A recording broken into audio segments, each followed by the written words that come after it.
ದೇವಾಲಯದಲ್ಲಿ ನಡೆದ ಸಂಭವ ಎಂಬ ಶೀರ್ಷಿಕೆ ಮೇಲೆ ವಾರ್ತಾಪತ್ರಿಕೆಯಲ್ಲಿ ಬಂದ ಸುದ್ದಿಯು ಹೀಗಿದೆ. ಕೇರಳ ರಾಜ್ಯದ ತಿರುಚೂರು ಜಿಲ್ಲೆಯ ಒಂದು ಕ್ರೈಸ್ತ ದೇವಾಲಯದಲ್ಲಿ ನವೀನ್ ಎಂಬುವರು ಪಾದ್ರಿಯಾಗಿದ್ದರು. ಆ ಸ್ಥಳಕ್ಕೆ ಸೇರಿದ ವ್ಯಕ್ತಿಯೊಬ್ಬನು ನವೀನ್ ಪಾದ್ರಿಯರಿಗೆ ಕೋಪದಿಂದ ಹೊಡೆದನು. ಇದನ್ನು ಕುರಿತು ದೇವಾಲಯದ ಕಮಿಟಿ ಸದಸ್ಯರು ಪೊಲೀಸ್ಗೆ ದೂರು ಕೊಟ್ಟರು. ವಿಚಾರಣೆಯ ಸಮಯದಲ್ಲಿ ಪಾದ್ರಿಯನ್ನು ಹೊಡೆದವನು ಆಲಯದ ನಿರ್ವಾಹಕರ ಬಳಿ ಬಂದು ಕೇಸನ್ನು ವಾಪಸ್ಸು ತೆಗೆದುಕೊಳ್ಳುವಂತೆ ಕೇಳಿಕೊಂಡನು.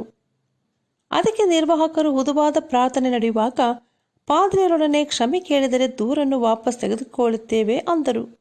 ಅದರಂತೆ ಆ ವ್ಯಕ್ತಿ ಕ್ಷಮೆಯನ್ನು ಕೇಳಲು ದೇವಾಲಯಕ್ಕೆ ಬಂದಾಗ ಅಲ್ಲಿ ಹುದುವಾಗಿ ಪ್ರಾರ್ಥನೆ ನಡೆಯುತ್ತಿತ್ತು.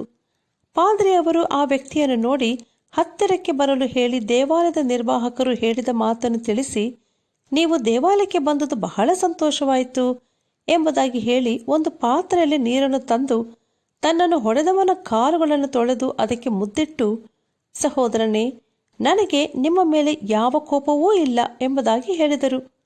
ಆಗ ಪಾದ್ರಿಯನ್ನು ಹೊಡೆದವನ ಕಣ್ಣುಗಳಿಂದ ಕಣ್ಣೀರು ಧಾರೆಯಾಗಿ ಸುರಿದವು.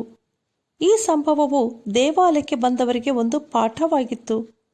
ಆಗ ಪಾದ್ರಿಯವರು ದೇವಾಲಯಕ್ಕೆ ಬಂದವರ ಬಳಿ ಮಾತಾಡುತ್ತಾ, ಇವರು ಕ್ಷಮೆಯನ್ನು ಕೇಳಲು ದೇವಾಲಯಕ್ಕೆ ಬಂದಿರುವರು, ಆದರೆ ಇವರು ಕ್ಷಮೆಯನ್ನು ಯಾಚಿಸುವ ಅವಶ್ಯಕತೆ ಇಲ್ಲ ಎಂಬುದು ನನ್ನ ಅಭಿಪ್ರಾಯ.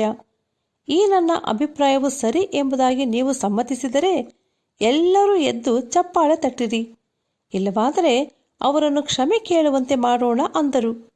ಆಗ ದೇವಾಲಯಕ್ಕೆ ಬಂದವರೆಲ್ಲರೂ ಸೇರಿ ಎದ್ದು ನಿಂತು ಚಪ್ಪಾಳೆ ತಟ್ಟಿದರು.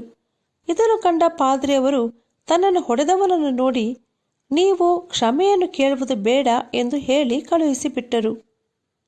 ಮತ್ತೊಬ್ಬರ ಮೇಲೆ ತಪ್ಪು ಹೊರಿಸುವುದಕ್ಕೆ ಕಾರಣವಿದ್ದರೂ ತಪ್ಪು ಹೊರಿಸದೆ ಒಬ್ಬರಿಗೊಬ್ಬರು ಸಹಿಸಿಕೊಂಡು ಕ್ಷಮಿಸಿರಿ.